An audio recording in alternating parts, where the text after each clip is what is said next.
विपुल और पूजा लिफ्ट की तरफ गए। शनाया का ऑफिस टॉप फ्लोर पर था। आहान भी दोनों के पीछे गया। जैसे ही विपुल और पूजा लिफ्ट में घुसे, किसी ने पूजा की गर्दन को पीछे से पकड़ लिया और कुछ ही सेकंड्स में वो बेहोश हो गई। ये सब आहान की वजह से हुआ था। जब पूजा बेहोश होकर गिरी, तब विपुल को समझ आया कि आखिर वहां क्या हुआ था। तुम कौन हो और यहाँ क्या कर रहे हो? विपुल ने पूछा। आहान ने कुछ नहीं कहा और विपुल के आगे आकर खड़ा हो गया। उसके बाद आहान ने विपुल को खींचकर थप्पड़ मारा। उस थप्पड़ से पूरी लिफ्ट गूंज उठी। विपुल का एक थप्पड़ से ही सर चकराने लगा। विपुल ने खुद को संभाला और उसे फिर समझ आया कि उसके साथ क्या हुआ था। तुम्हारी इतनी हिम्मत, तुमने मुझे थप्पड़ मारा? अरे तुम जानते नहीं, विपुल ने कहा। इतने में आहान ने विपुल को एक और थप्पड़ मारा। लगातार 2 थप्पड़ की वजह से विपुल को बहुत गुस्सा आ रहा था। आहान भी विपुल को बिना कुछ बताए बस थप्पड़ मार रहा था। विपुल तो आहान को जानता तक नहीं था। विपुल ने खुद को शांत किया और इस मैटर को पोलाइटली हैंडल करने का फैसला किया। ब्रदर, तुम्हें कोई गलतफहमी हुई है।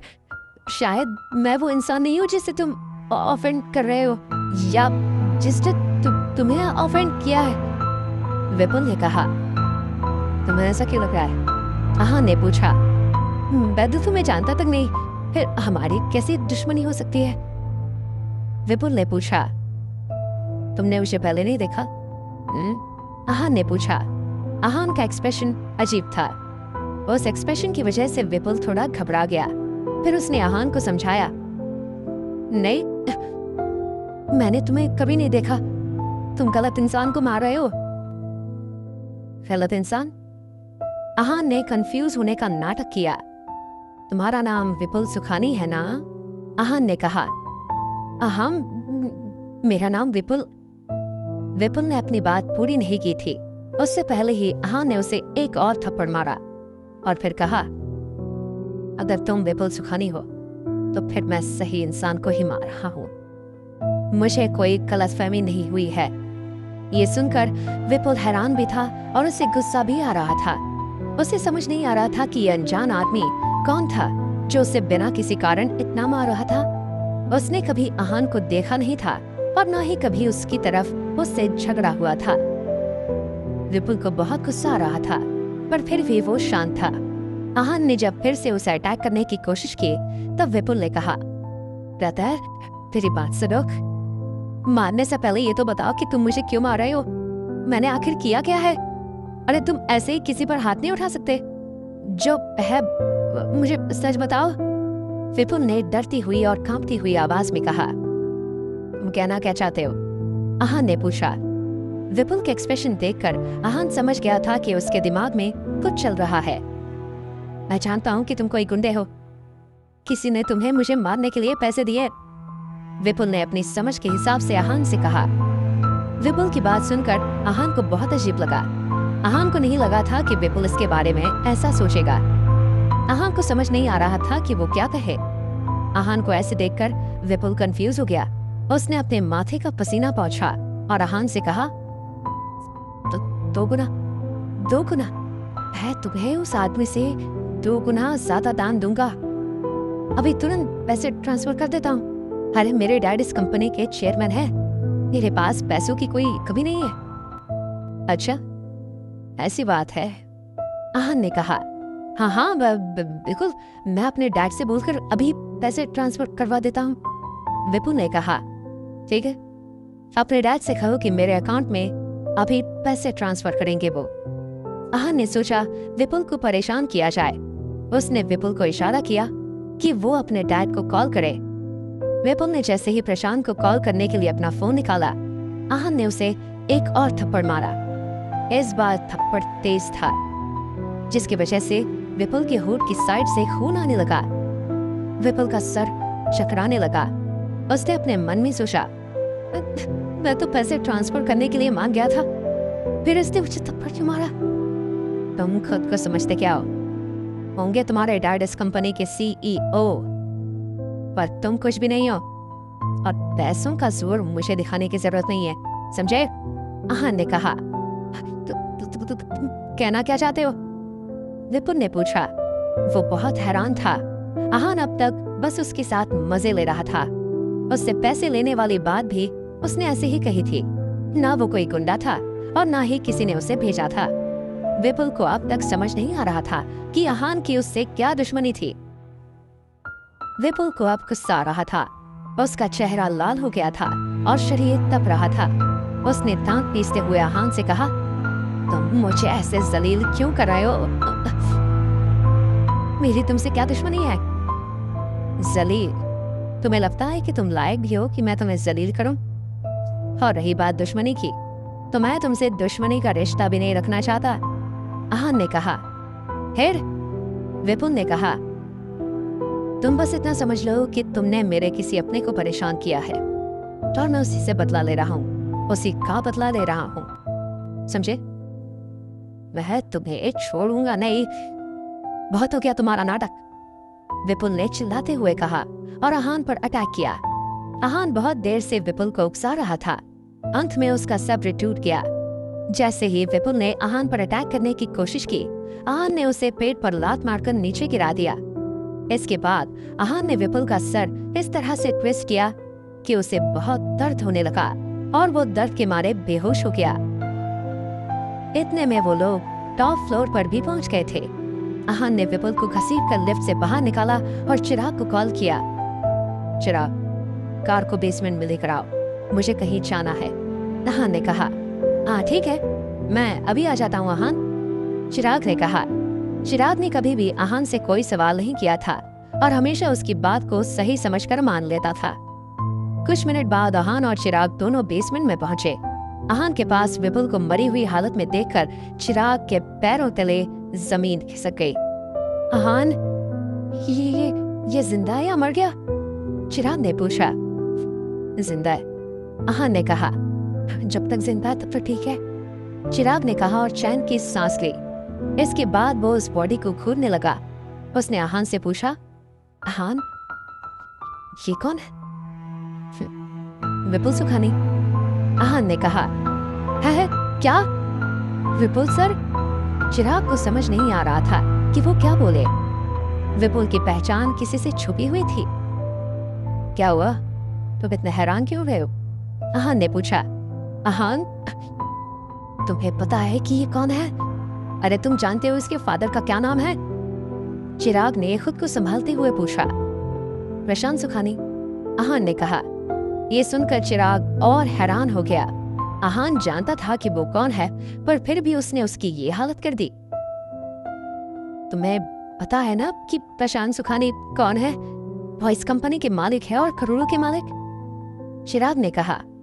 हाँ, मैं जानता हूँ। चिराग का शरीर कांपने लगा। सब कुछ जानते हुए भी आहान ने उसके साथ ये किया था। इतने बड़े आदमी का बेटा उसके सामने बेहोश लाश की तरह पड़ा था। आहान, तुम इससे क्यों लड़ रहे हो? अरे तुमने इसके साथ ऐसा क्यों किया? ये बहुत खतरनाक आदमी है। इसे होश आए इससे पहले यहाँ से भाग जाओ। तुम्हारी जान बचाने का एक ही तरीका है, चिराग ने कहा। चिराग के मन में इस वक्त सिर्फ नेगेटिव बातें ही आ रही थी। आहान भले कोई भी था, उसने ये कभी नहीं सोचा था कि वो विपुल को ऐसे बेहोश कैसे कर सकता था। उधर विपुल का चेहरा देखकर चिराग समझ गया था कि इन दोनों के बीच बहुत बड़ा कांड होने वाला था। चिराग का चेहरा देखकर आहान को बहुत अजीब लग रहा था। भाग जाऊं? मैं यहाँ से क्यों भागूं? आहान ने मुस्कुराते हुए कहा। वो अनन्या रायजादा को मारने के बाद नहीं भागा था, तो फिर ये विपुल क्या चीज था? नहीं भागोगे? चिराग के माथे पर पसीना आ रहा था। आहान, सच बताओ, तुम मुझसे कुछ छुपा रहे हो? इसे मारना चाहते हो ना तुम? चिराग ने कहा। आहान मुस्कुराने लगा, पर उसने कुछ नहीं कहा। वो विपुल को मारने वाला तो नहीं था, पर उसे ऐसा सबक सिखाने वाला था जो कभी वो नहीं भूले। आहान नहीं चाहता था कि विपुल शनाया को आगे से परेशान करे। आहान प्लीज, तुम जो सोच रहे हो वो सोचना बंद कर दो। सुखानी फैमिली बहुत पहुंची हुई फैमिली है। यहाँ के बहुत सारे लीडर्स और पुलिस कमिश्नर प्रशांत सुखानी की जान पहचान रखते हैं। अगर विपुल को कुछ भी हुआ तो वो तुम्हें छोड़ेंगे नहीं। आहान को चुप देखकर चिराग बहुत घबरा गया था, इसलिए उसने आहान को समझाने की कोशिश की। चिराग, तुम बहुत ज्यादा सोच रहे हो। अरे हमारी दुश्मनी अब तक जान लेने तक नहीं पहुंची है, आहान ने कहा। विपुल ने शनाया के बारे में बहुत भला बुरा बोला था, पर आहान का उसकी जान लेने का कोई प्लान नहीं था। फिर तुम क्या करना चाहते हो? चिराग ने पूछा। मैं क्या करना चाहता हूँ? मेरे साथ चलो, तुम्हें पता चल जाएगा, आहान ने कहा। ठीक है। चिराग आहान की बात मान गया। चिराग जानता था कि आहान उस पर भरोसा करता था, वरना वो उसे नीचे कार के पास नहीं बुलाता। चिराग मना करके आहान का भरोसा टूटना नहीं चाहता था, इसलिए वो मान गया। आहान ने विपुल को कार के डिक्की में डाला और दोनों ड्राइव करके एक पुरानी फैक्ट्री पर पहुंचे। अगर उनके साथ मधु होती तो वो समझ जाती कि ये वही फैक्ट्री है जहाँ पर उसने आहान को किडनैप करवाने का फैसला किया था। आहान, हम यहाँ क्या कर रहे हैं? चिराग ने पूछा। उस फैक्ट्री में बहुत सालों से कोई नहीं आया था, इसलिए वो बहुत डरावनी लग रही थी। जगह थोड़ी अजीब सी थी और एक अजीब सी परछाई थी वहाँ। लाइट नहीं थी और स्ट्रक्चर भी बिगड़ा हुआ था। जब अंदर जाएंगे तब तुम्हें पता चल जाएगा, आहान ने मुस्कुराते हुए कहा। इसके बाद दोनों कार से उतरे और विपुल को उन्होंने बाहर निकाला। विपुल अब तक बेहोश ही था। आहान उसे लाश की तरह अंदर ले जा रहा था। चिराग कंफ्यूज तो था, पर एक अच्छे फॉलोअर की तरह वो आहान की सारी बातें मान रहा था। आहान, तुम तो इस शहर में नए हो ना? हाँ, फिर तुम्हें इस जगह के बारे में कैसे पता? चिराग ने पूछा। जितना चिराग जानता था, आहान ज्यादातर होटल और ऑफिस के बीच ही अप डाउन करता रहता था। बस 2 बार ही वो विनोद के घर गया था, पर ये फैक्ट्री शहर से थोड़ी दूर थी और साथ ही आहान के रास्ते में नहीं पड़ती थी। कुछ वक्त पहले मैं यहाँ आया था, आहान ने कहा। तुम यहाँ आए थे? मतलब? चिराग ने पूछा। अरे किसी दिन फुर्सत में बताऊंगा, अभी इसके बारे में ज्यादा मत सोचो, आहान ने कहा। ओके। इसके आगे चिराग ने आहान से कोई सवाल नहीं किया। कुछ दूर चलने के बाद वो एक तालाब के सामने पहुंचे।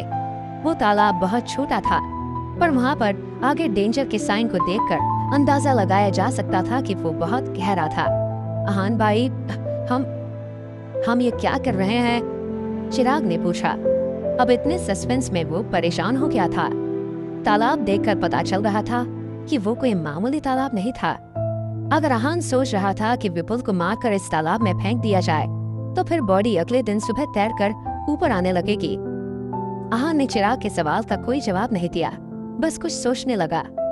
चिराग बहुत घबरा रहा था। आहान, तुम क्या करने वाले हो?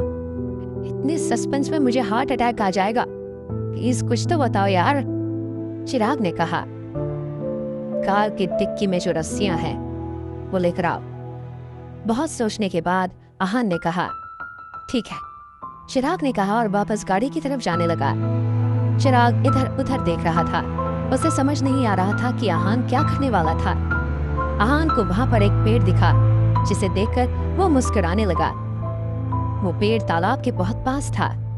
उसकी कुछ टहनियां जमीन की तरफ थी और कुछ पानी के ऊपर। कुछ मिनट बाद चिराग वहां रस्सी से खेलते हुए आया। आहान भाई, आपकी रस्सियां आ गई, चिराग ने कहा। आहान ने कहा। अब इसका क्या करना है? चिराग ने पूछा।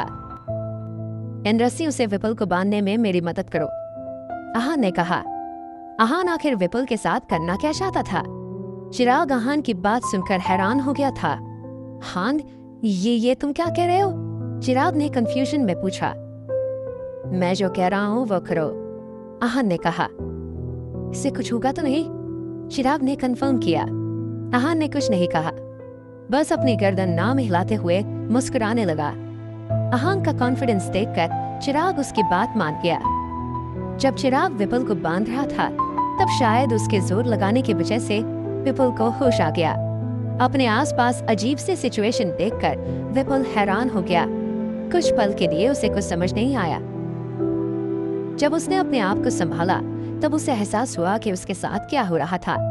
विपुल इस वक्त एक पुराने बंद फैक्ट्री में था। उसके पास एक तालाब था और चिराग उसे बांध रहा था। ये देखकर विपुल का शरीर कांपने लगा।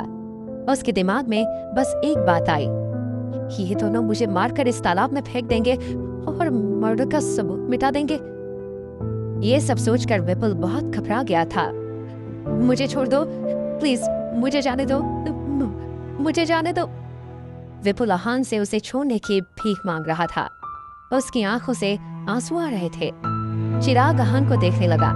आहान को देखकर उसे समझ नहीं आ रहा था कि वो क्या करने वाला है। उसने सोचा कि कहीं आहान सच में विपुल को मार तो नहीं देगा। अब तुम्हें इतना डर लगने लगा? आहान विपुल के सामने आकर खड़ा हो गया और उसे घूरने लगा। मैं मान गया, मैं हार मानता हूँ। मुझे बहुत डर लग रहा है, मुझे जाने दो प्लीज, विपुल ने कहा। इस वक्त वो एक बहुत इन्फ्लुएंशियल आदमी का बेटा नहीं, बल्कि अपनी जान की भीख मांगता हुआ कोई मामूली इंसान लग रहा था। अब बहुत देर हो चुकी है। हम माफी मांगने से या गलती मानने से कोई फायदा नहीं है, समझे? आहान ने कहा। ऐसा मत कहो, ऐसा मत कहो। अभी तक देर नहीं हुई है, नहीं हुई है देर, विपुल ने कहा। वो लगातार रो रहा था। मैं आगे ऐसा नहीं कुछ करूंगा जिससे तुम ऑफेंड हो जाओ। मुझे जाने दो, मैं तुम्हें करोड़ों रुपए दूंगा। कुछ भी करने के लिए तैयार हूँ, बस तुम मुझे जाने दो, विपुल ने कहा। विपुल की शक्ल देखकर चिराग को बहुत बुरा लग रहा था। उसने कभी नहीं सोचा था कि विपुल सुखानी को एक दिन ऐसी हालत में वो देखेगा। उसे लग रहा था कि मौत से पैसे वाला भी इंसान डरता है जितना कि एक गरीब आदमी। चिंता मत करो, मैं तुम्हें जान से नहीं मारूंगा, आहान ने कहा। आहान का शुरुआत से ही विपुल की जान लेने का कोई इरादा नहीं था। वो बस विपुल को इस हद तक डराना चाहता था कि वो कुछ भी गलत बोलने से पहले 100 बार सोचे। जान से नहीं मारोगे, विपुल ने कहा। यह सुनकर विपुल की सांस में सांस आई। थैंक यू बिग ब्रदर, तुम मुझे जान से नहीं मारोगे। मुझे नहीं मारेंगे, ये मारेगा नहीं मुझे। विपुल पागलों की तरह बोलने लगा और रोने लगा। इतना जल्दी थैंक यू बोलने की जरूरत नहीं है। अगर तुम उनसे बच जाओ तो थैंक यू बोल देना, आहान ने कहा। उनसे? वो उनसे मतलब? विपुल को समझ नहीं आया कि आहान क्या कहना चाह रहा है। उसका चेहरा बिल्कुल फीका पड़ गया था। तुम्हें जल्दी पता चल जाएगा, आहान ने कहा और मुस्कुराने लगा। इसके बाद आहान ने विपुल को उठाया और उसे पेड़ की तरफ ले जाने लगा। आहान आखिर करने क्या वाला था? तुम आखिर करने क्या वाले हो आहान? चिराग ने पूछा। वो सोच रहा था कि शायद विपुल को पेड़ से बांधेगा वो। आहान ने कुछ जवाब नहीं दिया। वो बस विपुल को पेड़ के पास लेकर गया और उसे तालाब के ऊपर वाली टाली पर बांध दिया। ऐसा करके आहान ने विपुल के शक को यकीन में बदल दिया था। विपुल को पेड़ से बांधने के बाद आहान तुरंत नीचे नहीं आया, बल्कि तालाब में देखने लगा। ऐसा लग रहा था कि जैसे वो वहां पर कुछ ढूंढ रहा था। ये देखकर चिराग कंफ्यूज हो गया। आहान आखिर तालाब में क्या ढूंढ रहा था? तुम क्या? इससे पहले चिराग कुछ बोल पाता, उसने ऐसा कुछ देखा जिससे उसके दिल की धड़कन रुक गई और आंखें बड़ी बड़ी हो गई। चिराग को देखकर उस वक्त कोई भी डर सकता था। वो मंजर चिराग की आंखों के सामने था और वो बहुत खतरनाक था। चिराग की आंखों के सामने एक बड़ा लंबा मगरमच्छ था। उसके शरीर की चमड़ी मोटी थी, आंखों में गुस्सा था और उसका मुंह किसी को खाने के लालच में खुला था। वो पेड़ पर लटके विपुल और बैठे हुए आहान की तरफ देख रहा था। उसका निशाना वो दोनों ही थे। आहान संभल के। मगरमच्छ को देखते ही चिराग के मुंह से ये 3 ही शब्द निकल पाए। इस वक्त वो ये सब सोचने की कंडीशन में नहीं था कि उसे छोटे से तालाब में मगरमच्छ क्यों दिखा। उसे बस आहान की चिंता थी। आहान ने चिराग की बात पर कुछ रिएक्ट नहीं किया, बल्कि मगरमच्छ को देखकर उसके चेहरे पर मुस्कान आ गई। ऐसा लग रहा था कि जैसे वो जानता ही था ऐसा कुछ होने वाला था। वहीं विपुल की हालत खराब हो गई थी। जितना शांत आहान था, उससे कई गुना बेचैन विपुल हो रहा था। वो बहुत बुरी तरह से छटपटा रहा था। उसे समझ आ गया था कि उसके नीचे पानी में कुछ गड़बड़ थी। विपुल इतना डर गया था कि उसकी पैंट गीली हो गई। जब विपुल ने देखा कि वो मगरमच्छ उसकी तरफ देख रहा था, वो चिल्लाने लगा। मगरमच्छ विपुल की तरफ मुंह खोल कर उछला।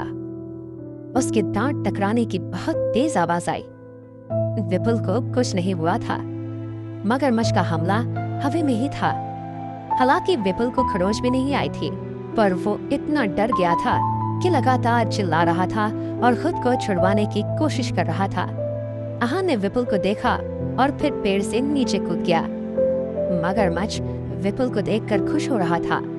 किसी इंसान को देखकर उसे बहुत एक्साइटमेंट हो रही थी।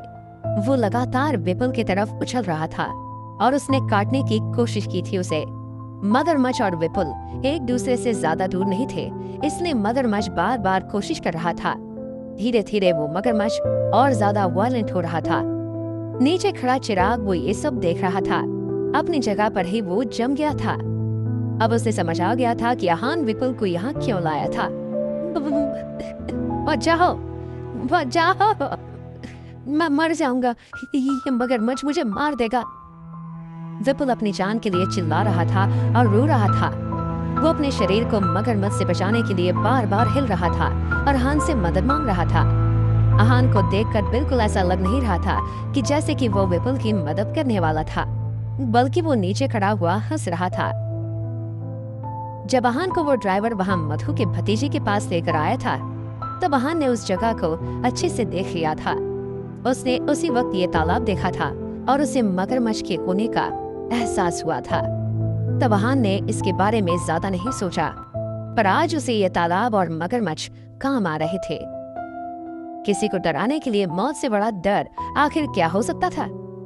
इस वक्त विपुल बस एक कदम दूर था मौत से, और उसका ये डर उसकी चीख में साफ सुनाई दे रहा था। उसे लग रहा था कि उसने कोशिश करना बंद कर दिया था और आज वो जिंदा नहीं बचेगा। आहान को पूरा विश्वास था कि विपुल ये दिन हमेशा याद रखेगा। वो पेड़ पर लटका हुआ जिंदगी और मौत के बीच जूझ रहा था। आहान, ये जो तुमने किया है ना, ये बहुत खतरनाक है, अनबिलीवेबल है ये, चिराग ने कहा। इसके अलावा उसे समझ नहीं आ रहा था कि वो आहान से क्या कहे। चिराग नहीं जानता था कि उसके और विपुल के बीच में क्या दुश्मनी थी, पर वो ये जानता था कि आहान का जो मकसद था वो पूरा हो गया था। इस वक्त विपुल बहुत बुरी हालत में था। जब आहान से मदद मांगने के लिए गिड़गिड़ाना काम नहीं आया, तब विपुल ने गालियां देना शुरू कर दी। तुम इतने निर्दयी कैसे हो सकते हो? ये क्या तरीका है को ट्रीट करने का? स्टूपिड इंसान, नीचे उतारो मुझे! विपुल चिल्ला रहा था और आहान को गालियां दे रहा था। उसे आहान का नाम तक नहीं पता था, तो फिर उसे ये कैसे पता होता कि उसने आहान का क्या बिगाड़ा था? उसे सिर्फ इतना पता था कि आहान लिफ्ट के पास आया, पूजा को बेहोश किया, फिर उसे मारा और लास्ट में उसे भी बेहोश करके इस फैक्ट्री में लाकर पेड़ से बांध दिया। इसके अलावा विपुल कुछ नहीं जानता था। विपुल अब लड़ना बंद करना चाहता था, पर वो ऐसा नहीं कर सकता था। अगर वो ऐसा करता तो मगरमच्छ उसके चितड़े उड़ा देता, और विपुल ऐसी मौत नहीं चाहता था। आहान को विपुल की गालियों से कोई फर्क नहीं पड़ रहा था। जब विपुल ने देखा कि आहान पर किसी की चीज का कोई फर्क नहीं पड़ रहा है, तब वो फिर से गिड़गिड़ाने लगा। वो बार बार आहान से उसे नीचे उतारने के लिए कह रहा था और उससे माफी मांग रहा था। प्लीज मुझे माफ कर दो, प्लीज मुझे नीचे उतारो, विपुल ने कहा। चलो चलते हैं, आहान ने चिराग से कहा। चलते हैं? अगर हम चले गए तो इसका क्या होगा? चिराग ने पूछा। आहान ने कहा था कि वो उसे जान से नहीं मारेगा, पर अगर वो लोग चले गए तो फिर विपुल को कौन बचाएगा? वो ही अपने आप देख लेगा, आहान ने कहा। अरे तुमने ही तो कहा था कि तुम इसे मारोगे नहीं। फिर आहान का जवाब सुनकर चिराग से रहा नहीं गया और उसने उससे ये सवाल पूछ लिया। मैं इसे नहीं मारूंगा, पर अगर मगरमच्छ ने उसे कुछ कर दिया तो इसमें मेरी क्या गलती है? जो होगा इसके और मगरमच्छ के बीच होगा, मेरा इससे कोई लेना देना नहीं है, समझे? चलो, आहान ने कहा। आहान की बातें सुनकर चिराग को समझ नहीं आ रहा था कि वो उससे क्या बोले। अच्छा अब चलो चलो, इसे कुछ नहीं होगा, आहान ने कहा और मुस्कुराने लगा। विपुल को बांधने से पहले आहान ने कैलकुलेट कर लिया था कि मगरमच्छ कितना उछल पाएगा। उसने विपुल को ऐसे डिस्टेंस पर बांधा था जहाँ पर मगरमच्छ उसे टच भी नहीं कर सकता था। अगर विपुल हिलता भी नहीं था तब भी उसे कुछ नहीं होता। वो सिर्फ मानसिक स्थिति की वजह से घबराया हुआ था और परेशान था, पर ऐसा भी नहीं था कि विपुल को कुछ नहीं होने दे सकता था वो। अगर उसके ज्यादा हिलने से रस्सी टूट गई तो फिर उसमें विपुल के लक का दोष था। जब विपुल ने देखा कि आहान और चिराग उसे छोड़कर चले गए हैं, तब उसने बचने की सारी उम्मीदें छोड़ दी थी।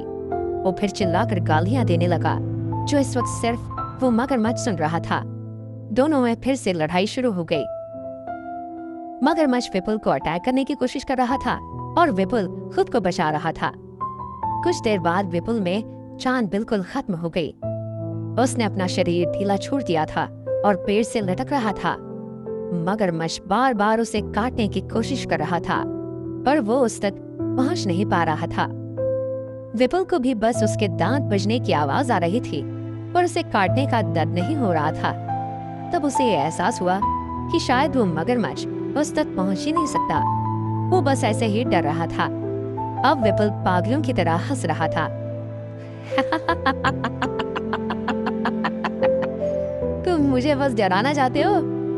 तुम मुझे पहले से ही मारना नहीं चाहते थे? ये सब तुम्हारी चाल है। तुम्हें सब अच्छे से पता था, सब कैलकुलेटेड था, है ना?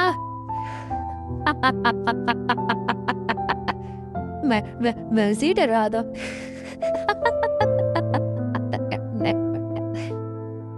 विपुल इस वक्त बहुत पागल हो गया था। आहान नहीं जानता था कि इस वक्त विपुल क्या सोच रहा था। वो और चिराग ऑफिस पहुंच चुके थे। जब वो बाहर थे तब चिराग ने आहान से पूछा, ब्रो, उसे कुछ होगा तो नहीं ना? जो भी हो, वो प्रशांत सुखानी का बेटा है। अरे हम तक आसानी से पहुंच सकते हैं वो। अरे कुछ नहीं होगा उसे, ना हमें। तुम चिंता मत करो, आहान ने कहा। जब दोनों ऑफिस के बाहर पहुंचे तब वहां पर कुछ मर्सिडीज कार्स खड़ी थी। उसके आसपास 20 आदमी काले रंग के सूट में वॉकी टॉकी लिए खड़े थे और उस जगह की अच्छे से जांच पड़ताल कर रहे थे। आहान ने उन्हें अच्छे से देखा। उसे ये समझने में बिल्कुल वक्त नहीं लगा कि ये लोग विपुल के पिता प्रशांत ने भेजे थे। उसके गायब होने के बाद वो तुरंत ही एक्शन लेना चाहते थे। विपुल को गायब होते हुए बहुत देर नहीं हुई थी, फिर भी उसे ढूंढने के लिए पूरी फौज फैल्कन इंडस्ट्रीज के बाहर खड़ी हुई अपना काम कर रही थी। क्या आहान और चिराग इन लोगों से बच पाएंगे? आहान, अब हम क्या करेंगे? चिराग ने कहा। उसके सर में दर्द होने लगा था। उसने कभी भी इतनी सारी लग्जरी कार्स और सिक्योरिटी ऑफिसर्स एक साथ कभी नहीं देखे थे। उसे सब कुछ किसी मूवी की तरह लग रहा था। करना क्या है? ऑफिस चलो, आहान ने कहा। ऑफिस? चिराग के माथे पर पसीना आ गया था। आहान, ये लोग हमें ढूंढ रहे हैं। अरे इस वक्त ऑफिस जाना मतलब शेर की गुफा में जाने जैसा है। तुम कहना क्या चाहते हो? आहान ने पूछा। अरे मैं ये कह रहा हूँ कि यहाँ से भाग जाना चाहिए, चिराग ने कहा।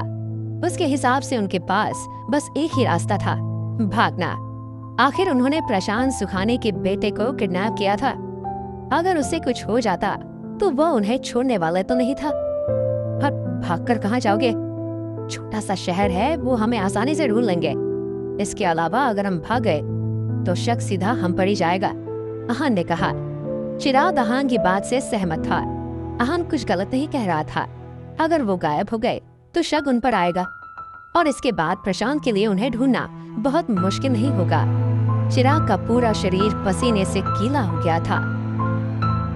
ऑफिस जाओ, चाहे वो तुमसे कुछ भी पूछे, तुम्हें बस एक ही बात बोलनी है, तुम्हें कुछ नहीं पता, आहान ने चिराग का कंधा थपथपाते हुए कहा। उसे सुखानी फैमिली से बिल्कुल डर नहीं लग रहा था। आहान और चिराग को जिसने देखा था वो सिर्फ विपुल था।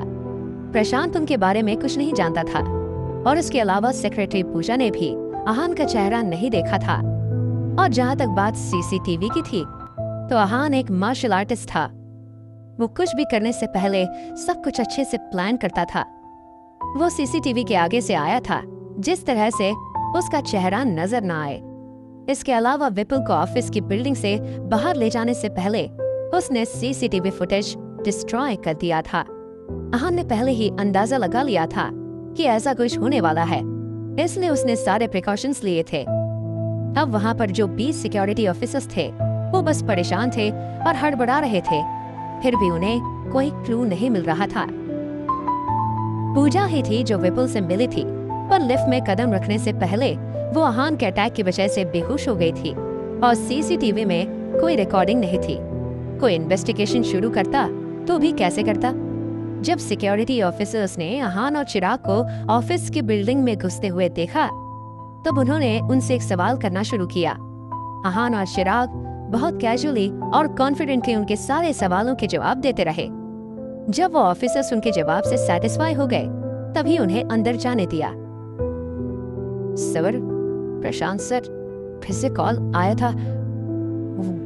वीपी पूछ रहे थे कि हमें कोई लीड मिला या नहीं। मैं क्या जवाब दूं उनको? एक अफसर ने अपने हेड से पूछा। चेयरमैन सर से कहो कि हमें कोई लीड नहीं मिली है। हम इस केस को सॉल्व करने में फेल हो गए हैं। क्रिमिनल ने अपना काम बहुत चालाकी और सफाई से किया है। हो सकता है वो, उनके हेड ने कहा और फिर बोलते बोलते रुक गया। वो कोई फाइटर हो? जिस अफसर ने सवाल किया था उसने अपने हेड से पूछा। हाँ, लगता तो ऐसा ही है, हेड ने कहा।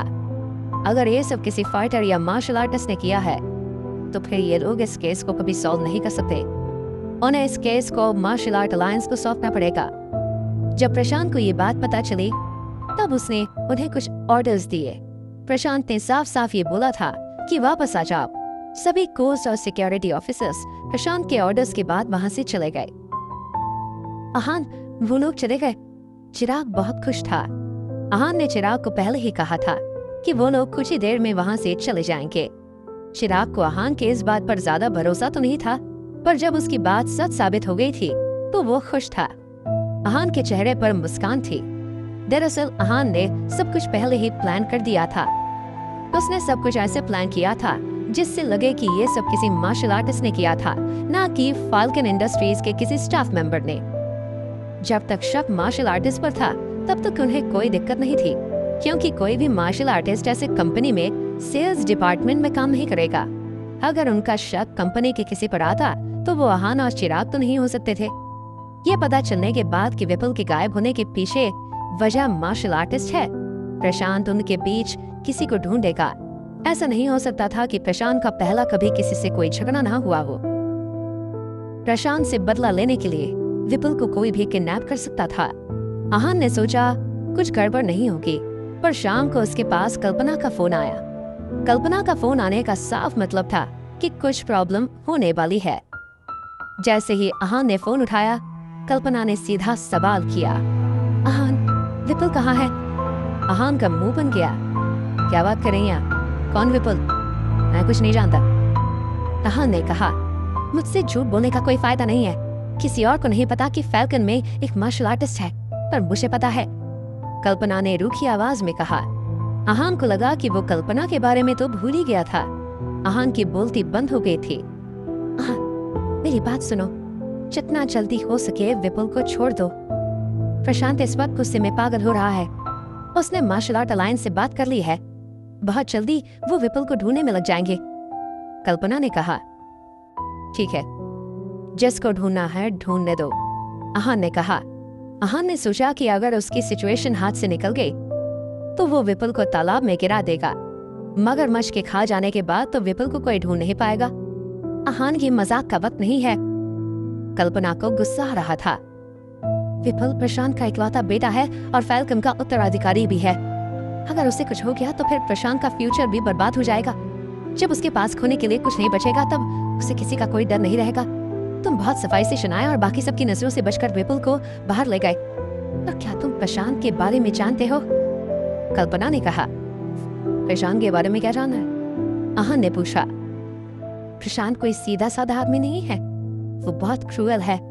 हाँ, प्रशांत अपनी मेहनत से इतनी ऊपर पहुंचा है, अब वो जिस स्टेज पर था वो कुछ भी कर सकता है।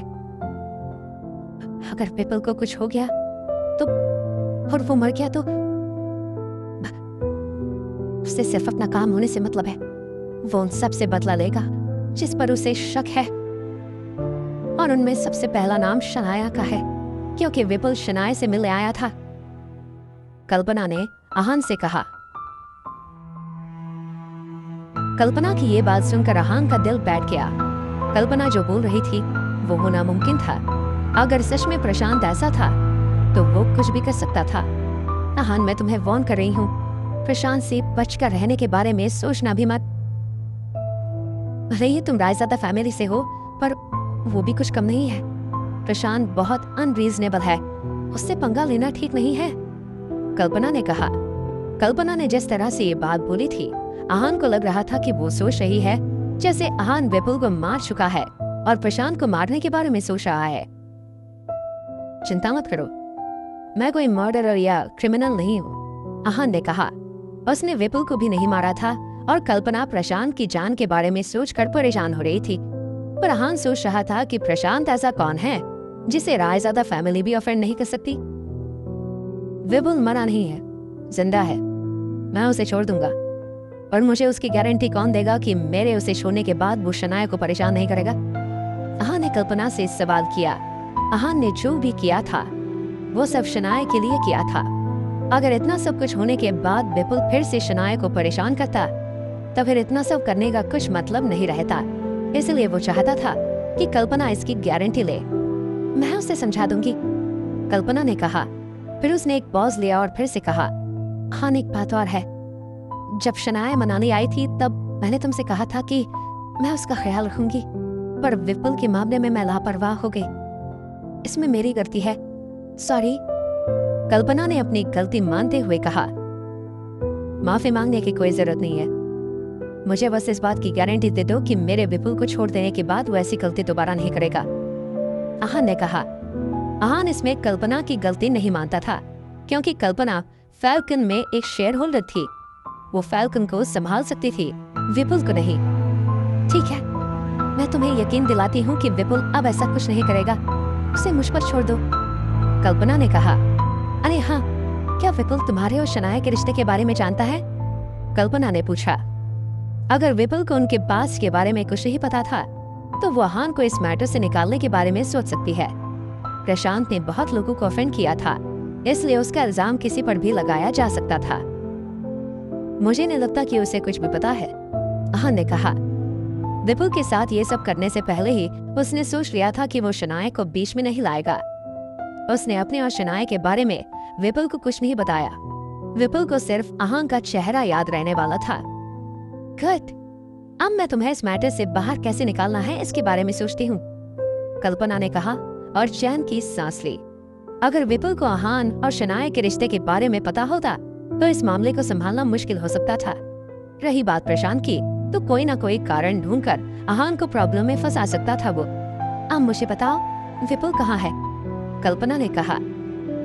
आहान ने कल्पना को बताया कि विपुल कहाँ है। 20 मिनट से कम टाइम में कल्पना उस फैक्ट्री पर पहुंच गई थी। जब वो वहां तालाब के पास पहुंची तब वो विपुल को देखकर हैरान थी। जो आदमी इतना ग्रेसफुल और एलिगेंट दिखता था, इस वक्त वो फटे बुरे हाल में किसी भिखारी जैसा लग रहा था। आहान ने विपुल की क्या हालत करती है, कल्पना ने मन में सोचा। कल्पना ने अपने आदमियों को विपुल को नीचे उतारने का ऑर्डर दिया। जब उन्होंने उसे नीचे उतारा तब कल्पना ने उसे सवाल किया, विपुल, तुम ठीक हो ना? ये सब कैसे हुआ? विपुल ने किसी सवाल का कोई जवाब नहीं दिया, बस पागलों की तरह हंसता रहा। कल्पना के चेहरे पर विपुल के लिए तरस था। वो समझ गई थी कि आहान ने विपुल को किस हद तक टॉर्चर किया था।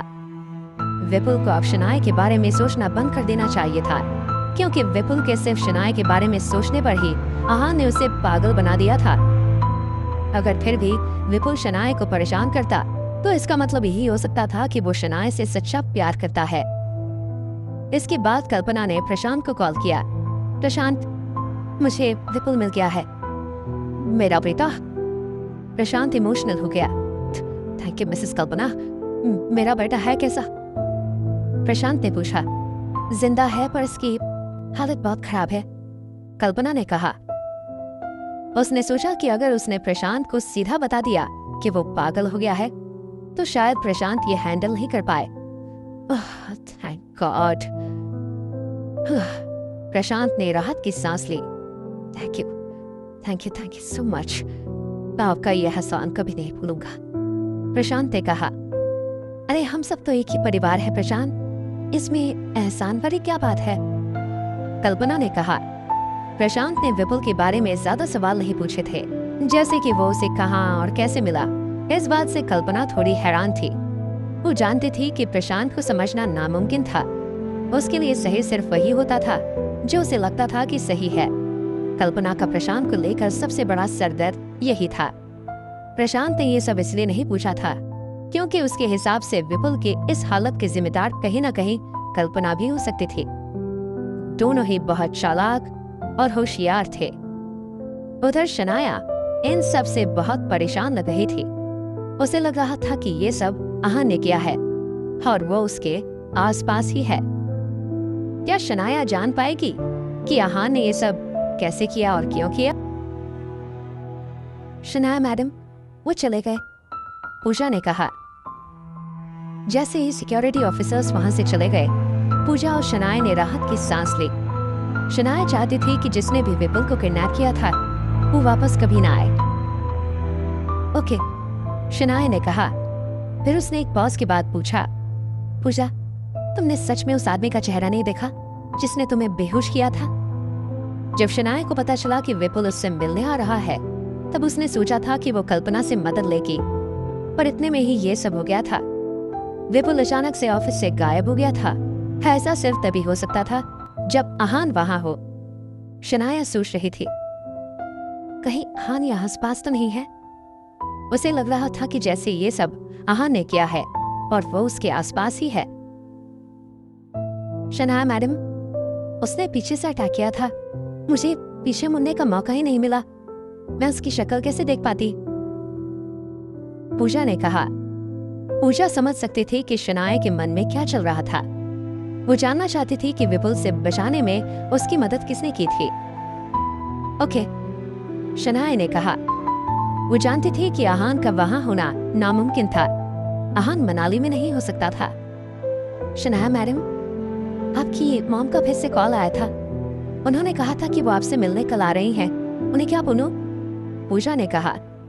जब से शनाया मनाली आई थी, उसे दिन में बहुत सारे कॉल्स आते थे। उनमें से सबसे ज्यादा कॉल्स यामिनी के ही होते थे। यामिनी बार बार कॉल करके शनाया के बारे में पूछती थी। आने दो उन्हें कल, शनाया ने कहा। यामिनी का नाम सुनकर शनाया परेशान हो गई थी। यामिनी नहीं जानती थी कि शनाया मनाली में क्यों है। उसने यामिनी को नहीं बताया था कि वो फैल्कन इंडस्ट्रीज की सीईओ बन गई थी। उसने यामिनी से कहा था कि वो मनाली जाकर कोई जॉब ढूंढेंगी और वहीं अपने मन को शांत करेगी। इसलिए यामिनी को शनाया की ज्यादा चिंता हो रही थी। शनाया ने सोचा कि जब यामिनी मनाली में आ जाएगी तब उसे पता चल ही जाएगा कि शनाया फैल्कन इंडस्ट्रीज में सीईओ है। आहान को शाम को एक और कॉल आया। ये कॉल राशि का था। आहान, तुम आज रात को फ्री हो क्या? राशि ने पूछा। उसकी आवाज में एक सुरीलापन था। जाहिर सी बात थी कि वो आज अच्छे मूड में थी। हाँ, क्या बात है? आहान ने पूछा। आज रात को एक प्रिंसेस का परफॉर्मेंस है, मैं चाहती हूँ कि तुम आओ और वो परफॉर्मेंस देखो, राशि ने कहा। प्रिंसेस? क्या तुम अपनी बात तो नहीं कर रही हो? आहान ने मुस्कुराते हुए कहा। मैं इतनी खूबसूरत तो नहीं हूं ना। मैं जिसकी बात कर रही हूँ वो हिमानी है, राशि ने कहा। आज मनाली यूनिवर्सिटी का फाउंडर्स डे था। हिमानी का डांस परफॉर्मेंस फिनाले के लिए सिलेक्ट हुआ था। वो पहली बार इतने लोगों के सामने स्टेज पर परफॉर्म करने वाली है, इसलिए बहुत नर्वस है। तुम आ जाओगे तो उसे कॉन्फिडेंस मिलेगा, राशि ने कहा और मुस्कुराने लगी।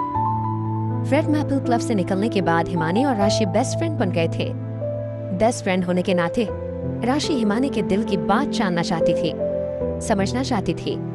इस सिचुएशन में आहान को अवॉइड करना इम्पॉसिबल था।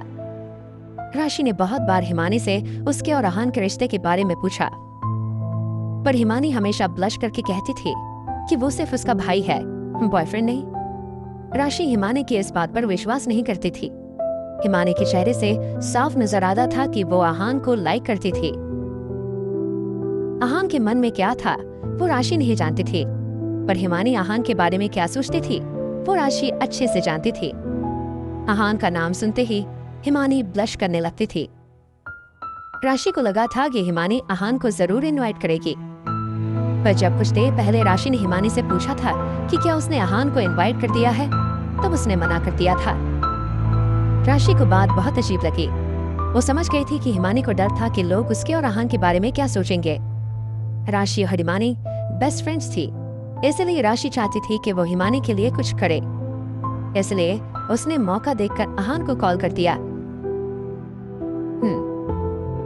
शो कितने बजे? आहान ने पूछा। आहान समझ गया था कि राशि ने उन दोनों के रिश्ते का गलत मतलब निकाल दिया था, पर वो इस बात से कुछ नहीं कर सकता था। 7 बजे से जल्दी आना, लेट मत करना, वरना तुम हिमानी का परफॉर्मेंस मिस कर दोगी, राशि ने कहा। ठीक है, आहान ने कहा और फोन रख दिया। उसने जब घड़ी की तरफ देखा तो 6 बज रहे थे। अगर उसे यूनिवर्सिटी 7 बजे तक पहुंचना था तो उसे जल्दी निकलना चाहिए। आहान की नई कार चिराग लेकर गया था, इसलिए उसे चिराग की सेकंड हैंड कार चलानी थी। कार भले ही सेकंड हैंड थी, पर चिराग ने उसे बहुत अच्छे से मेंटेन किया हुआ था, इसलिए वो चलाने में बहुत कंफर्टेबल थी। उधर मनाली यूनिवर्सिटी के ऑडिटोरियम में बैक स्टेज पर चहल पहल थी। जैसे ही आहान से बात करने के बाद राशि ने फोन रखा, उसके सामने व्हाइट ड्रेस पहने एक लड़की आई। उसने बहुत ही हल्का मेकअप किया हुआ था। जैसे ही वो वहां आई, बहुत से स्टूडेंट्स उसे देखते रह गए। बहुत लोगों की दिल की धड़कन बढ़ गई थी। वो बहुत सुंदर लग रही थी, बिल्कुल किसी अप्सरा की तरह। राशि ने जब देखा तो कुछ सेकंड्स के लिए उसका मुंह खुला का खुला रह गया था। उसके सामने खड़ी हिमानी बहुत खूबसूरत लग रही थी। उसका मेकअप बहुत सिंपल था, जो उसकी सुंदरता को और निखार रहा था। उसकी बॉडी स्मूथ थी और चेहरा मुस्कान की वजह से खिला हुआ था। हिमानी वहां चुपचाप खड़ी थी। सबकी नजरें इस वक्त उसी पर थी। राशि भी उसको ऊपर से नीचे तक बार बार देख रही थी। राशि, हिमानी ने फाइनली कहा। जिस तरह से राशि उसे देख रही थी, हिमानी को बहुत शर्म आ रही थी। हिमानी, तुम आज कितनी खूबसूरत लग रही हो। वो आज तुम्हें जब देखेगा तो बस देखता ही रह जाएगा, राशि ने कहा। वो? हिमानी ने कंफ्यूजन में पूछा। वो मतलब कॉलेज के लोग। राशि ने बात को संभाला। वो हिमानी को सरप्राइज देना चाहती थी, इसलिए उसने हिमानी को आहान के बारे में नहीं बताया था। हिमानी, तुम आज बहुत अच्छी लग रही हो। ये ड्रेस तुम पर बहुत खूबसूरत लग रहा है। राशि हिमानी से कुछ कहने ही वाली थी, तभी वहां पर एक लंबा लड़का ब्लैक सूट पहने हुए आया। वो बहुत हैंडसम लग रहा था। उसका आसपास का ऑरा बहुत वार्म था। थैंक यू, हिमानी ने बहुत प्यार से कहा और फिर राशि की तरफ देखने लगी। उस लड़की ने जब हिमानी को ग्रीट किया और कॉम्प्लीमेंट लिया, तब बहुत सारी लड़कियों को जलन होने लगी। उस लड़के का नाम रोहित जैन था। वो मनाली यूनिवर्सिटी का सबसे हैंडसम और गुड लुकिंग लड़का था। उसने हिमानी को सामने से ग्रीट किया था और हिमानी ने सिर्फ थैंक यू बोलकर छोड़ दिया। सब लड़कियां सोच रही थी, हिमानी में इतना एटीट्यूड किस बात का था। सबकी आंखों में जलन देखकर राशि को अजीब लगा। वो जानती थी कि सब क्या सोच रहे हैं। कोई हिमानी को नहीं जानता था, पर वो उसे अच्छे से जानती थी। अगर उसे कोई पसंद नहीं था तो बस नहीं था। बाकी लड़कियों के लिए रोहित प्रिंस चार्मिंग था, पर हिमानी के लिए वो सिर्फ इसका एक कॉलेज मेट था। रोहित ने हिमानी से कुछ मिनट बात की और फिर वहां से चला गया। इसके बाद उसके आसपास कुछ और लड़के आए और उसे कॉम्प्लीमेंट करने लगे। वो हिमानी से इधर उधर के टॉपिक के बारे में बात करने की कोशिश कर रहे थे। ये सब लोग कॉलेज में बहुत पॉपुलर थे। कोई पढ़ाई में अच्छे थे तो कोई अलग अलग कल्चरल या स्पोर्ट्स एक्टिविटीज में अच्छे थे, तो किसी का फैमिली बैकग्राउंड बहुत पावरफुल था। पर जब उन्होंने आज हिमानी को देखा था, सब उससे बात करना चाहते थे। सबके दिल हिमानी के लिए धड़क रहे थे। अपने आसपास इतने सारे लोगों को देखकर हिमानी को बहुत अजीब लगा था, पर वो कुछ नहीं बोल पा रही थी। तभी राशि उसके आगे आ गई। हेलो हेलो, हिमानी को ऐसे घेर कर खड़े मत रहो। अगर हिमानी के बॉयफ्रेंड ने देख लिया तो उसे बहुत जलन होगी। राशि ने सबको दूर करते हुए कहा, हिमानी का बॉयफ्रेंड? राशि की इस बात से सबके चेहरे उतर गए। जो लोग हिमानी से फ्लर्ट करने की कोशिश कर रहे थे वो सब अब एम्बैरेस्ड फील कर रहे थे। हिमानी भी ये बात सुनकर हैरान हो गई थी, पर फिर बाद में उसने अपने आप को संभाल लिया। वो जानती थी कि राशि ये बात उसे उन लड़कों से बचाने के लिए बोल रही थी। हाँ हाँ, हिमानी का बॉयफ्रेंड है और वो कुछ ही देर में यहाँ आता होगा, राशि ने कहा। हिमानी का बॉयफ्रेंड है? और मुझे ये नहीं पता। ये मैंने भी कभी हिमानी के बॉयफ्रेंड को कॉलेज में नहीं देखा था। कहीं राशि हमसे झूठ तो नहीं बोल रही? जिन्हें विश्वास नहीं हो रहा था वो लोग बात करने लगे और राशि को घूरने लगे। मैं झूठ नहीं बोल रही, वो अभी आएगा तो तुम खुद देख लेना, राशि ने कहा। वो हिमानी को सरप्राइज देने के बारे में सोच नहीं रही थी, बल्कि उसे उन लड़कों से बचाना चाहती थी। राशि की बात से कुछ लड़के कन्विंस नहीं हुए थे, पर फिर भी वो मान गए। अभी वो हिमानी के बॉयफ्रेंड के बारे में सोच रहे थे। अगर वो कोई इन्फ्लुएंशियल इंसान होगा तो वो हिमानी को परस्यू करना छोड़ देंगे, पर अगर वो कोई साधारण इंसान हुआ तो फिर हिमानी को पटाने की कोशिश जरूर करेंगे। इसके बाद वो लड़के वहां से चले गए। राशि, तुम्हें उनसे झूठ नहीं बोलना चाहिए था। मेरा तो कोई बॉयफ्रेंड नहीं है, इसलिए कोई नहीं आएगा। ऐसे में बाद में ये लोग तुम्हें ही झूठा बोलेंगे, हिमानी ने कहा। हिमानी को डर था कि कहीं वो लोग राशि को नुकसान ना पहुंचाए। मैंने झूठ नहीं बोला, तुम्हारा बॉयफ्रेंड थोड़ी देर में आता ही होगा, राशि ने कहा और मुस्कुराने लगी। राशि, कहीं तुमने? हिमानी हैरान थी। राशि, हिमानी का बॉयफ्रेंड वही है ना जो उस दिन हिमानी को लेने आया था? इससे पहले हिमानी राशि से पूछ पाती कि क्या उसने आहान को इनवाइट किया था, वहां पर साक्षी आ गई। इससे तुम्हें क्या लेना देना? हाँ, राशि ने रूखी आवाज में कहा। हिमानी उस दिन साक्षी की वजह से ही उस प्रॉब्लम में फंसी थी। अगर आहान और अक्षित वहां टाइम से नहीं आते तो हिमानी के साथ कुछ भी हो सकता था। इतना भड़कने वाली क्या बात है? मैंने तो बस तुमसे एक सवाल किया है, साक्षी ने पूछा।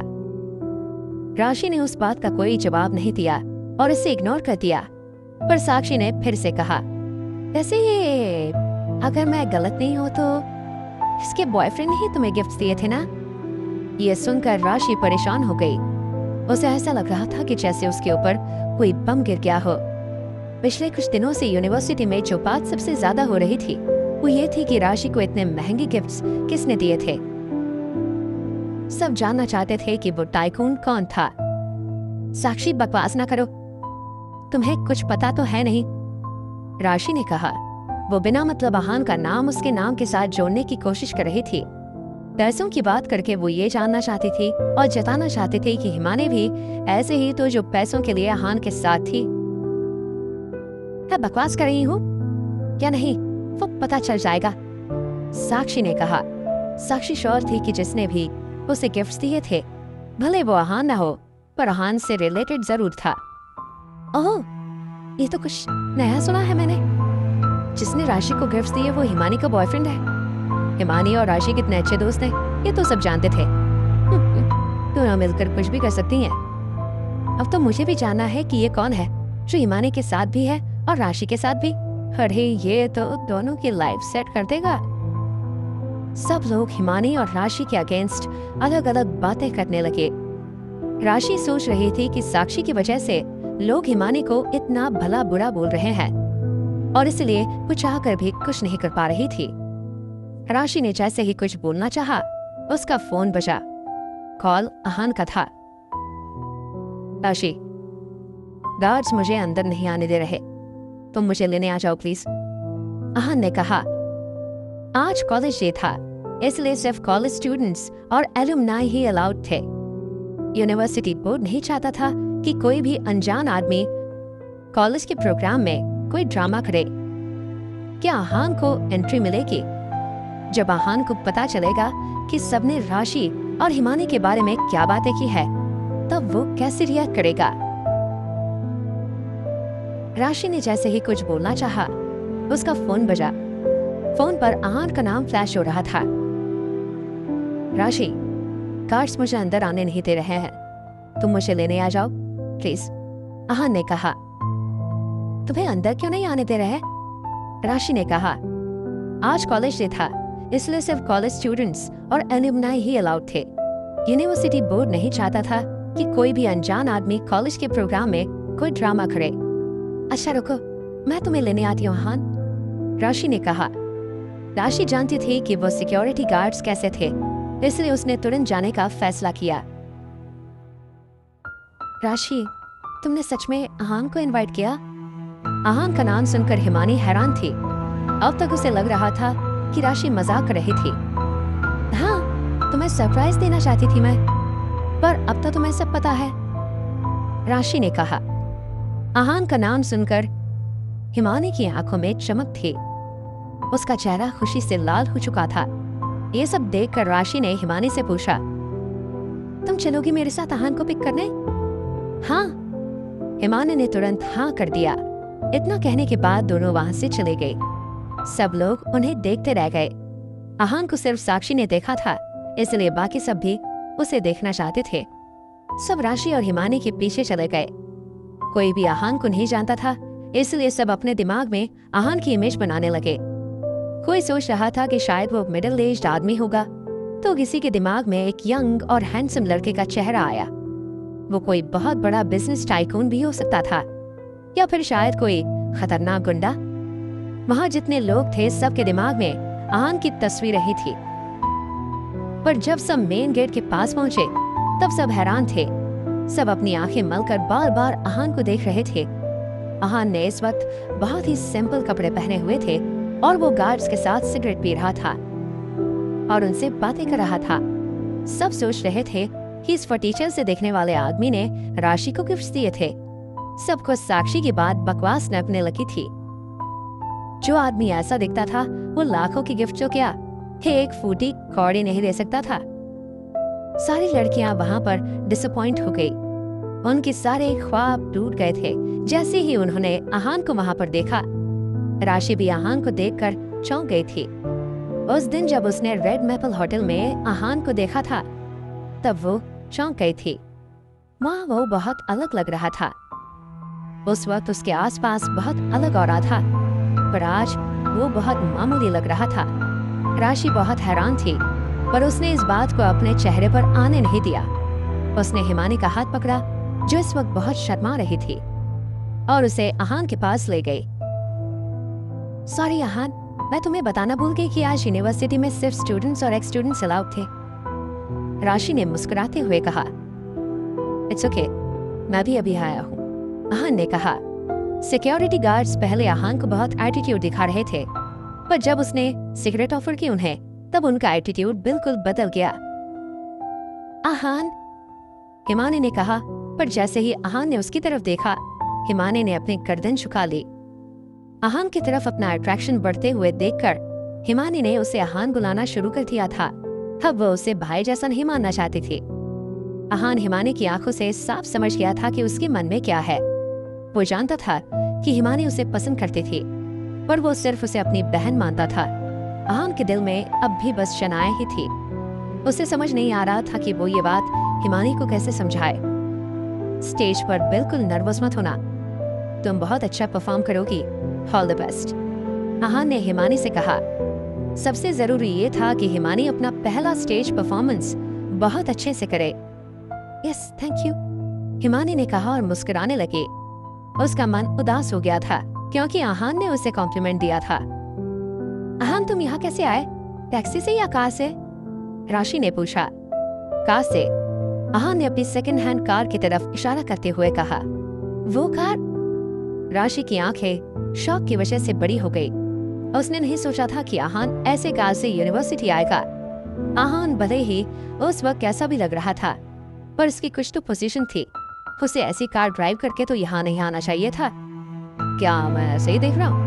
ये यहाँ ऐसी सेकेंड हैंड कार में आ गया है क्या? हाँ, लग तो वही रहा है। इसने मनाली यूनिवर्सिटी को समझ क्या रखा है? ये कोई कबाड़ खाना है जो ऐसी कार में आ गया? लड़के और लड़कियों का ग्रुप अहान के बारे में अलग अलग बातें बोलने लगा। वहाँ बहुत सारे एक्स स्टूडेंट्स थे जो बहुत वेल सेटल्ड थे। सबके पास ऑडी, पॉश या मर्सिडीज जैसी कार थी। इसके बीच में अहान की छोटी सी कार सबका अटेंशन लिए हुए थी। ये कॉम्प्लीमेंट बिल्कुल नहीं था। सब आहान को तिरछी नजर से देख रहे थे। आहान को उनकी बात से कोई फर्क नहीं पड़ रहा था। उसने उनकी बातों को बहुत कैजुअली इग्नोर कर दिया था। साक्षी, तुम्हें याद है कि तुमने कुछ देर पहले क्या कहा था? राशि ने साक्षी को ताना मारते हुए पूछा। आहान की सेकंड हैंड कार साक्षी को गलत साबित करने के लिए काफी थी। साक्षी का चेहरा फीका पड़ गया। उसे याद था कि उसने क्या कहा था, पर उसने जो भी कहा था उसके आसपास उसके कारण थे। उसे अच्छे से याद था कि उस दिन आहान ने भाविक और कबीर को कैसे हैंडल किया था। उसने कभी भी कबीर को किसी से इतना डरते हुए नहीं देखा था। उसने उसी वक्त सोच लिया था कि आहान किसी बहुत इन्फ्लुएंशियल फैमिली से आता है और राशि को गिफ्ट्स देने वाला मिस्टीरियस टाइकून भी वही है। पर आहान को और उसकी कार को यहाँ देखकर साक्षी कुछ बोलने लायक नहीं बची थी। ऐसा इंसान भला लाखों की गिफ्ट्स कैसे दे सकता था? कुछ तो बोलो साक्षी, राशि ने रूखी आवाज में कहा। तुमने ही कहा था ना कि आहान इंसान है जिसने मुझे गिफ्ट्स दिए थे। तुमने ये भी कहा था ना कि आहान मुझे और हिमानी दोनों को संभाल रहा है। अब कुछ नहीं बोलना तुम्हें? फिर से ये बात बोल सकती हो तुम? राशि ने साक्षी को फटकारते हुए कहा। राशि ने सोच लिया था कि वो सवालों का जवाब देकर रहेगी। उसे कोई फर्क नहीं पड़ रहा था कि लोग उसके बारे में क्या सोच रहे थे, क्योंकि उसने पहले ही अपनी इमेज के बारे में अफवाह फैला रखी थी। और हिमानी बहुत सीधी थी। वो हिमानी के कैरेक्टर पर सवाल नहीं उठने दे सकती थी। वो साक्षी के पास जवाब था। वो बता सकते थे कि उसने रेड मैपल होटल में क्या देखा था। अगर वो सच बता देती तो सबको आहान की सच्चाई के बारे में पता चल जाता था। पर क्या वो सच बता सकती थी? बिल्कुल नहीं। अगर उसने सच बता दिया होता तो इससे कबीर और भाविक की बदनामी होगी। अगर ऐसा हो गया तो वो दोनों साक्षी को छोड़ेंगे नहीं। इसलिए साक्षी के पास चुप रहने के अलावा कोई और ऑप्शन नहीं था।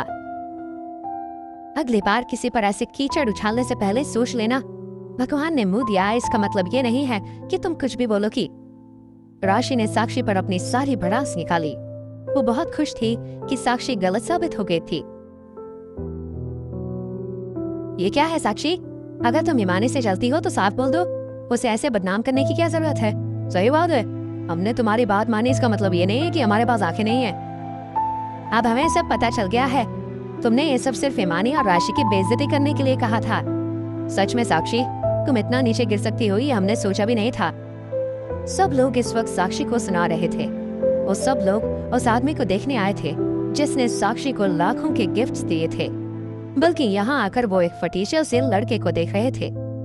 ये सब सुनकर साक्षी को बहुत बुरा लग रहा था, पर वो इन बातों से मुकर भी नहीं सकती थी। तुम्हें सच जल्दी पता चल जाएगा, साक्षी ने अपने दांत पीसते हुए कहा और कुछ फड़फड़ाते हुए अंदर आ गई। आहान चलो अंदर, पार्टी शुरू होने वाली है, राशि ने कहा। ये सब हो जाने के बाद राशि का मूड अचानक से बहुत अच्छा हो गया था। चलो, आहान ने मुस्कुराते हुए कहा। आहान की एक तरफ हिमानी थी और एक तरफ राशि थी। ये देखकर जो लोग हिमानी को पसंद करते थे उन्हें बहुत बुरा लग रहा था और जलन हो रही थी। भले ही ये सब हो गया था और साबित हो गया था कि आहान वो इंसान नहीं है जिसने राशि को गिफ्ट्स दिए थे, पर अभी भी हिमानी और आहान का रिश्ता क्या है सबको नहीं पता था। हिमानी को देखकर लग रहा था कि वो आहान के लिए स्ट्रांगली फील करती है, पर आहान की फीलिंग्स किसी को समझ नहीं आ रही थी। एक लूजर के साथ हिमानी कैसे हो सकती है? ये हिमानी के जूते के पास खड़े रहने के भी लायक नहीं है और ये उसके साथ खड़ा है। ये इसके साथ नहीं हो सकता। आज हमें इसे ऐसा सबक सिखाना होगा कि ये हिमानी का नाम तक भूल जाएगा। सब लड़कों को बहुत गुस्सा आ रहा था। हिमानी इतनी खूबसूरत लड़की थी और आहान फटीचर था। दोनों का साथ होना सबको बहुत खल रहा था। आहान, हमारी यूनिवर्सिटी ने आज 75 इयर्स पूरे किए हैं। आज यहाँ बहुत सारे एक्स स्टूडेंट्स आए हैं। सब बहुत वेल सेटल्ड और हाई प्रोफाइल लोग हैं। ये हमारे कॉलेज का बहुत इम्पोर्टेंट फेस्टिवल है, इसलिए सब आए हैं। सबने इसे हिट बनाने के लिए बहुत मेहनत की है। राशि आहान को सब कुछ बता रही थी। वहाँ वो मोटा सा आदमी दिख रहा है, वो यहाँ के सेक्रेटरी रमेश मित्तल है। जो भी छोटे बड़े मैटर्स होते हैं वो यही हैंडल करते हैं। और वो टोपी वाला आदमी दिख रहे हो, वो शंकर कुमार है। वो एमिटी ग्रुप्स के मालिक हैं। ये बहुत अमीर है। राशि आहान को सब के बारे में बता रही थी। वो देखना चाहती थी कि सबके बारे में जानकर आहान कैसे रिएक्ट करता है। उसे जलन होती है या वो नॉर्मल होता है। राशि पता करना चाहती थी कि आहान का बैकग्राउंड क्या है। उस दिन रक्षित को आहान के साथ देखकर राशि ने सोचा था कि वो रक्षित की वजह से बच गया था, पर आज आहान को देखकर राशि के मन में आया कि अगर सच में उसे वो गिफ्ट्स देने वाला आहान हुआ तो वो रक्षित के बराबर का हो या फिर शायद रक्षित से ज्यादा पावरफुल हो। राशि ये पता लगाना चाहती थी, इसलिए आहान को सबके बारे में बता रही थी, पर आहान के चेहरे पर ना जलन थी ना निराशा थी। वो बहुत काम था। राशि समझ गई थी कि आहान को समझ पाना नामुमकिन है। वो अपनी फीलिंग्स बिल्कुल भी एक्सप्रेस नहीं करना चाहती थी। राशि को इस बार निराश होना पड़ा। उसने मन में सोचा, इसे समझ पाना इम्पॉसिबल है। ना इसे किसी से जलन हो रही है, ना ये सोचकर उदास हो रहा है कि इसके पास इतना पैसा क्यों नहीं है। इसके अलावा इसे इन पर तरस भी नहीं आ रहा कि इनके पास बस इतने ही पैसे हैं। मैंने अपनी जिंदगी में आज तक कभी ऐसा इंसान नहीं देखा जो शांत हो, और वो भी इतना। आहान नहीं जानता था कि राशि क्या सोच रही है। अगर उसे पता होता तो इस वक्त वो हंस रहा होता और अपनी गर्दन हिला रहा होता। आहान के लिए ये रमेश और शंकर जैसे लोग चाय कम पानी थे। वो सिर्फ रक्षित के साथ मिलकर भी इनसे आसानी से डील कर सकता था। ऐसे लोगों को देखकर भला आहान का क्यों मूड चेंज होता। पार्टी का वेन्यू यूनिवर्सिटी का ऑडिटोरियम था। इस ऑडिटोरियम में लगभग 20,000 लोग बैठ सकते थे। बीच में एक गोल स्टेज था जिसके आसपास सब बैठे थे। आहान भी एक जगह बैठा था। यहाँ के मीटिंग अरेंजमेंट्स के हिसाब से स्टेज के सबसे पास वाली सीट्स वीआईपी सीट्स के लिए होती थी और वीआईपीज के लिए रिजर्व्ड होती थी। वहाँ से पूरे प्रोग्राम को सबसे अच्छे से व्यू मिलता था। रमेश और शंकर भी वहीं पर बैठे थे। इसके अलावा रोहित भी वहीं पर था। आहान ने अपनी नजर घुमाकर देखी। उसे वीआईपी सीट्स में कोई इंटरेस्ट नहीं था, पर वीआईपी सीट वालों को आहान में बहुत इंटरेस्ट था। रोहित अपने 2 चमचों के साथ आहान के पास आया और बोला, तुम आहान हो ना? आहान समझ गया था कि ये जरूर कोई प्रॉब्लम क्रिएट करेगा। उसने बहुत शांति से कहा, हाँ, और तुम कौन हो? ये जानने की तुम्हारी औकात नहीं है, समझे? रोहित ने कहा, मैं तुम्हें यहाँ वार्निंग देने आया हूँ, समझे? रोहित ने आहान को धमकाने के लिए कहा। रोहित आखिर आहान को वार्निंग क्यों देने आया है?